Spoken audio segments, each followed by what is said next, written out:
A través de la creación, el hombre de los llanos escribe o le canta a su esencia, o dibuja la línea que traza el horizonte en la llanura, territorio de la magia que hechiza con palabras los misterios del silencio profundo de la pampa. De ese conjuro, la esencia del habitante pampeano marca nuestro rumbo, el Guempín.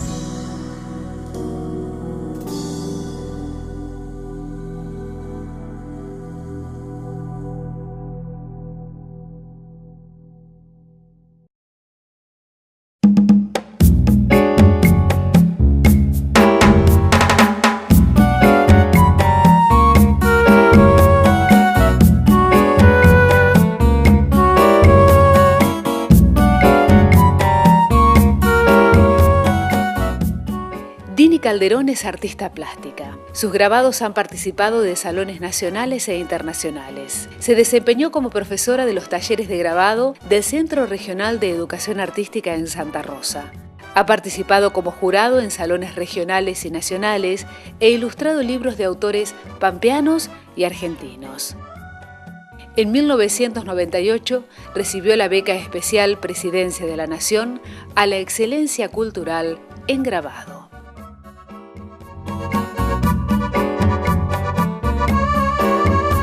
Nació en Casilda, Santa Fe, en octubre de 1967.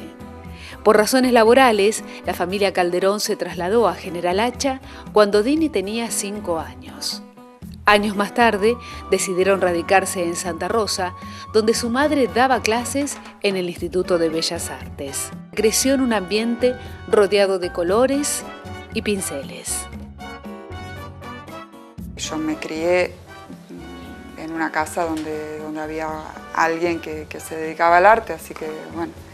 Y después, bueno, un tío de mi mamá, el abuelo paterno de mamá también tenía una fundición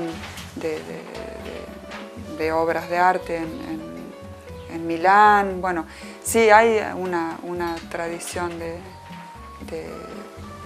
dedicación al arte por familiar. Realizó sus estudios universitarios en la Escuela Nacional de Bellas Artes Prilidiano Pueyrredón, donde se recibió de profesora en artes visuales y adquirió las técnicas del grabado.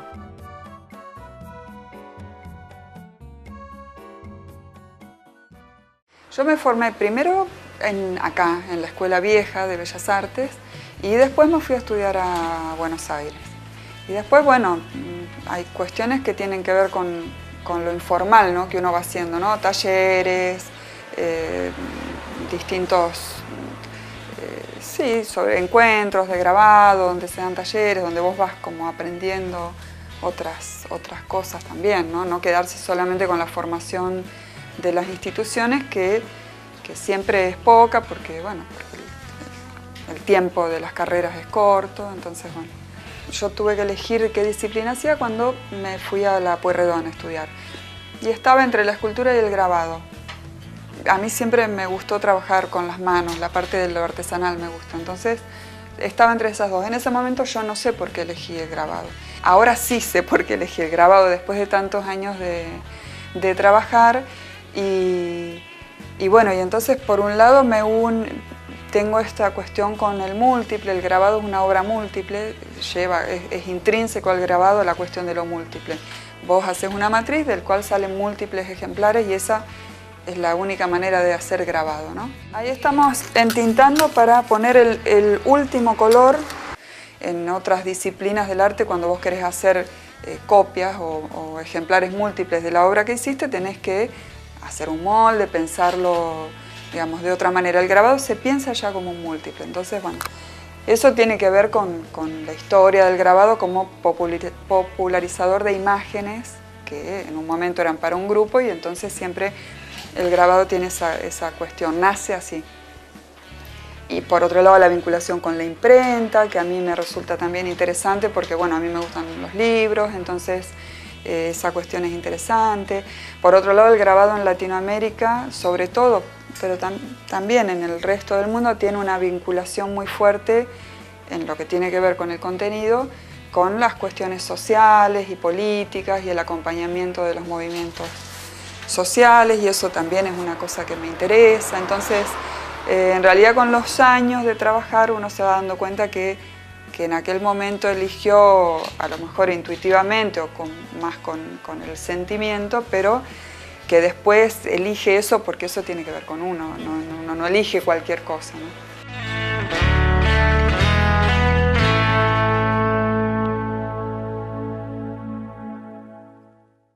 El parentesco de la técnica del grabado con los movimientos sociales y políticos se da a lo largo de la historia de la humanidad. Ya en la Edad Media se la usaba para realizar grabados sueltos de críticas al sistema y a los monarcas. Tal vez, explica Dini, su trabajo no es explícitamente político, pero sí tiene gran influencia de artistas contestatarios. Es por eso que en fechas significativas elige la calle para expresarse. Para mí hay tres fechas que son, hay muchas fechas importantes, ¿no? Pero tres fechas que son significativas para mí por mi historia personal, ¿no? Entonces, una es el 12 de octubre, que en general trabajo el 11 a la noche, digamos, que es el último día de libertad en América antes de la invasión. Y bueno, en general trato de poner imágenes que tienen que ver con los pueblos originarios. Es una cosa que yo hace muchos años que trabajo. La otra fecha es el 24 de marzo, que es el Día de la Memoria. Y la otra fecha es el aniversario de San Martín, que para mí es el héroe nacional, no solo nacional, latinoamericano también, ¿no? Entonces, bueno, es como una especie de plantar en esos momentos del trabajo en la calle y de decir, bueno, por lo menos de poner una opinión y compartirla con un grupo mucho mayor de gente que el que puede tener acceso a la obra de arte en los lugares tradicionales de la obra de arte.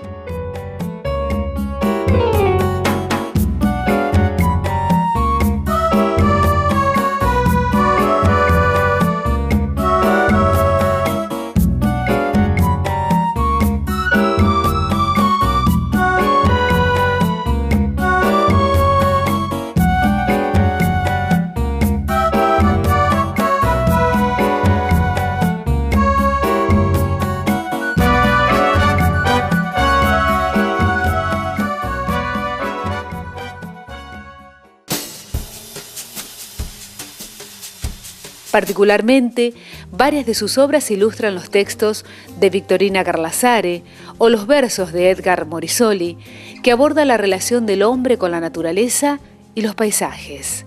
Ideas que comparten y confluyen juntas desde 1994. Actualmente está abocada a la ilustración de Proyecto de Mar, un desafío conjunto que comparte con la escritora Adriana Maggio. Hace muchísimo tiempo, porque a mí siempre me gustó trabajar con textos, desde chica, desde que estaba en la escuela. Y además yo leo mucho, me gusta mucho leer. Así que, no sé, algunas primeras cosas eran ilustraciones o trabajos hechos en base a poesías de Miguel Hernández, de García Lorca, bueno. Y bueno, y después me fui conectando con los poetas locales, ¿no? Que yo trabajo mucho en base a la obra de Edgar Morisoli, ¿no? He trabajado mucho ilustrando sus libros, y aun cuando no estoy ilustrando sus libros, la poesía de él dice un montón de cosas que, bueno, que son las que yo pienso, pero él las dice mucho mejor, por supuesto, y entonces me sirven a mí como me generan imágenes, aun cuando yo estoy haciendo mis grabados por fuera de sus ilustraciones, ¿no? Y bueno, y por otro lado hay una experiencia que yo hice con Victorina Garlasare, con sus textos para niños, que fue una experiencia muy linda porque hicimos 4 libros juntas y bueno, fue muy interesante para mí. A mí también me gusta mucho la literatura infantil y me gustan mucho los libros para chicos.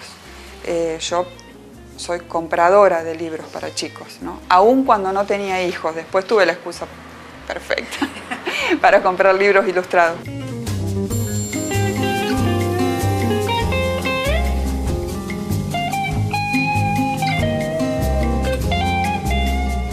Ahí estamos entintando para poner el último color en uno de los trabajos para el libro de Adriana.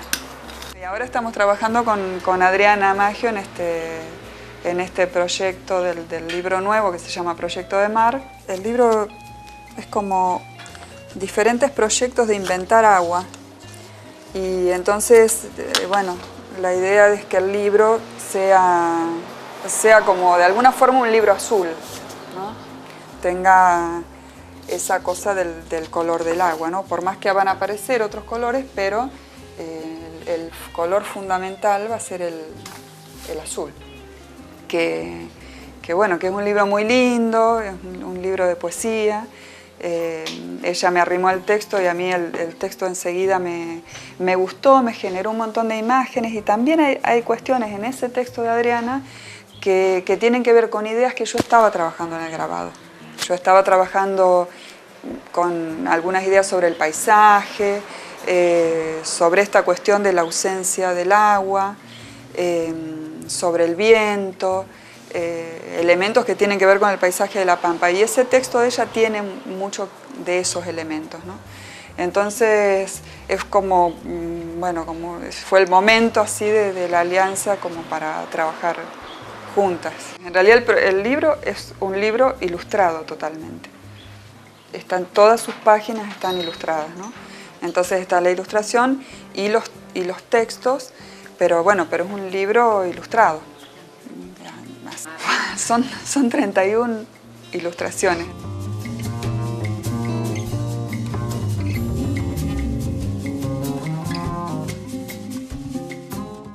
Bueno, esto es como la imprenta, ¿no? Es un sistema que es exactamente como la imprenta. Esta prensa tiene un injerto porque como yo hago trabajos grandes, entonces necesito una madera más grande y bueno, y la pobre está injertada. Es todo manual, es como una imprenta artesanal. Sí. Bueno, entonces ves, ahí está el otro. Bueno, si ves el anterior, ¿ves? El que nosotros usamos para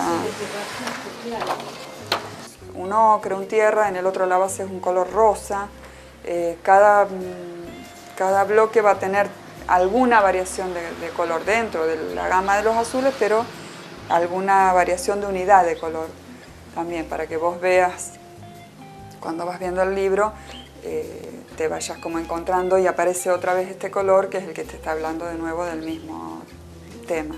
Eso después se entrega a la imprenta, ellos lo digitalizan y ellos tienen que hacer la parte de poner los textos. 31 grabados que como cada uno tiene 2 o 3 o 4 colores, tenés que multiplicar por...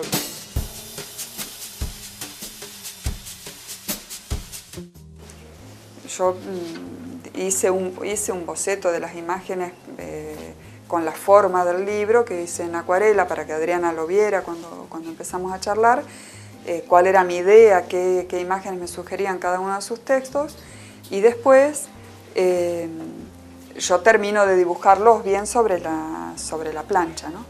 Así que bueno, también para Adriana va siendo como una sorpresa, porque yo le mostré algo que era como muy boceto, muy la imagen del boceto. Y ahora ella se va encontrando con cada tanda terminada, con las imágenes terminadas, pero que bueno, son un poco diferentes.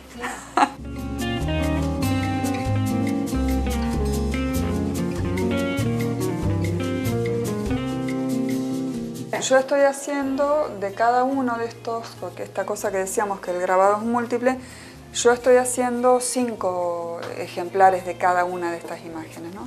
Entonces ahora le pongo el último color a las 5 estampas, después elijo cuál es la mejor, digamos, cuál es la que quedó mejor, mejor impresa, como para esa llevar a la imprenta, y bueno, y las otras nos quedan para mostrar, para lo que necesitemos. Y bueno, después sigo con otra de las otras imágenes, que son 5 o 6, que componen este segundo eje transversal en el libro, ¿no?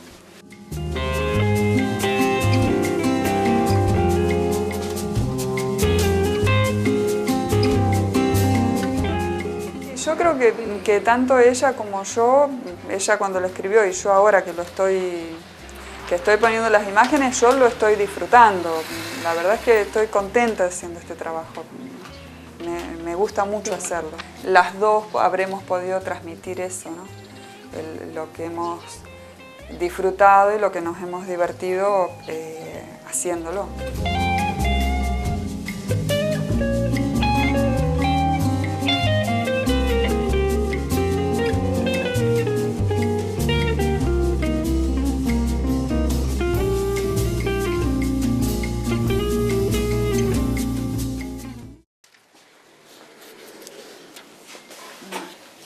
Eso es un poema que habla de Hualparrimachi, que era el lugarteniente de Juan Azurduy y de Padilla, que era poeta y músico además. Entonces esa imagen es de ese poema. Esta es una imagen de un texto cortito, donde él habla de él mismo en realidad. Yo casi siempre cuando trabajo con él trabajo en blanco y negro, casi siempre, digamos. Ahora este trabajo de Castelli no es un trabajo que va a llevar color. También es un libro con muchas ilustraciones.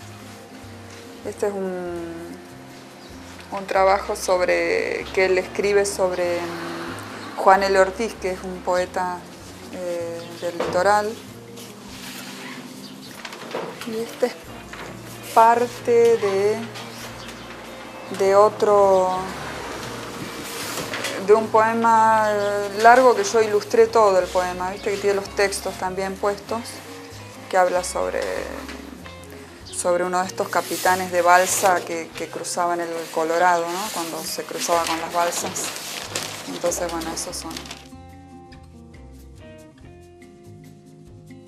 Tengo cierta memoria del litoral, pero mi identificación es más pampeana. Los médanos y la llanura marcaron mi fuerte inclinación por representar los paisajes.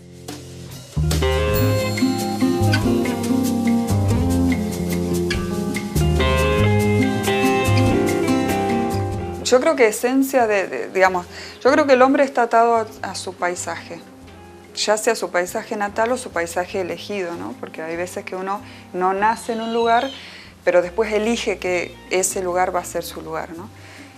Bueno, que es el caso de Edgar, por ejemplo.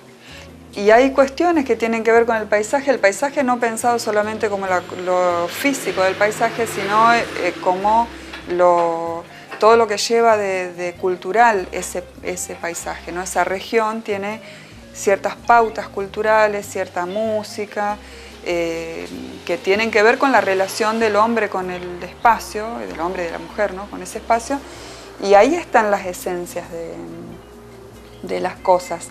Cuando uno va como viendo, no solo leyendo la poesía de La Pampa, que es como la interpretación subjetiva de ese paisaje y de esa cultura y de las personas que habitan en ese paisaje, ¿no? Porque en la poesía de Edgar, sobre todo, hay mucha cuestión sobre las personas que habitan en ese paisaje.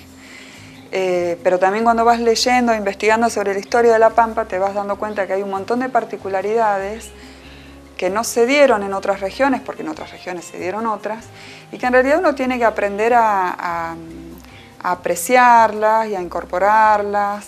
Y bueno, sí, seguramente el paisaje de La Pampa no es el más fácil del mundo, porque es un paisaje en la mayoría de su territorio árido, duro, de condiciones que no son tan amigables.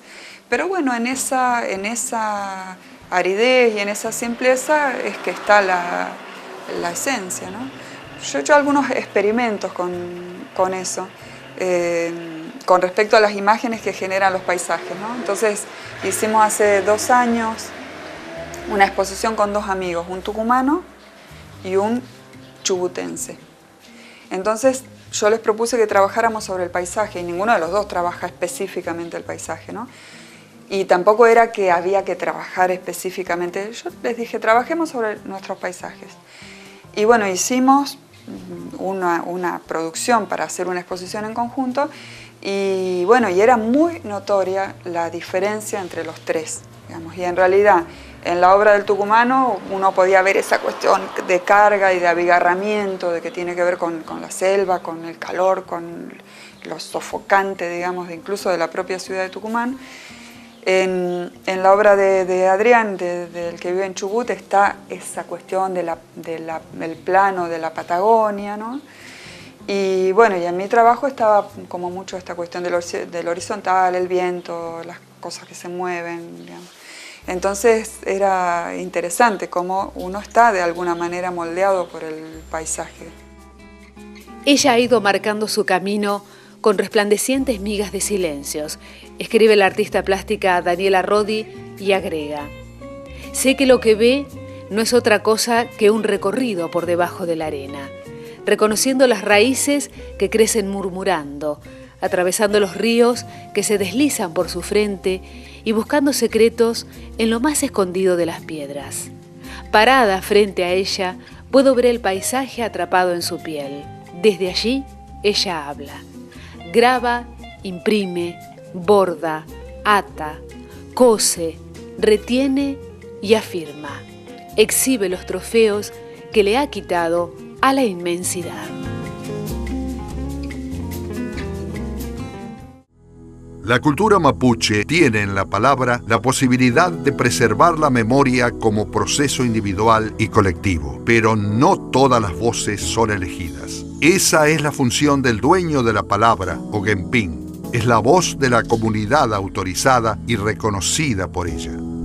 Este es el sentido del programa El Genpín, dedicado a valorizar la palabra de quienes a través de su arte nos permitan encontrar y recorrer la esencia del ser pampeano, produciendo el rescate de las formas, los colores, los sonidos y el movimiento.